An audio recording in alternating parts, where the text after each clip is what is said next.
Welcome to our channel. Today we how to update Klaviyo events and webhooks for Shopify step by step clearly.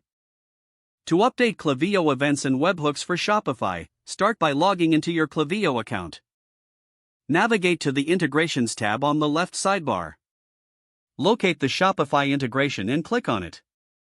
Ensure that your Shopify store is properly connected to Klaviyo. If necessary, disconnect and reconnect the integration to refresh the connection. Next, click on the Events section to view existing events. Review the current events listed for your Shopify store. Identify any events that require updates based on your business needs. To modify an event, click on the specific event you want to update.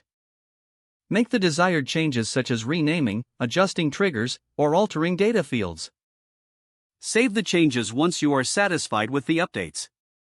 Now, navigate to the Webhooks section within the Shopify integration. Here, you will see a list of webhooks currently set up. Click on any webhook that needs to be updated. Review the existing URL and payload settings. Modify the webhook settings as needed to ensure they align with your current requirements. After making the adjustments, test the webhook to confirm it's functioning correctly. Once verified, save your changes to the webhook. Finally, return to the Events section to ensure all updates are reflected correctly. You have now successfully updated Klaviyo events and webhooks for your Shopify store. If the page does not load, refresh the browser or try again in a private or incognito window. Make sure you are using the correct email address, then retype it carefully to avoid small typos. If your password is not accepted, use the reset option and create a new strong password you can remember. Check your spam folder for verification or security emails, then complete any requested confirmation steps.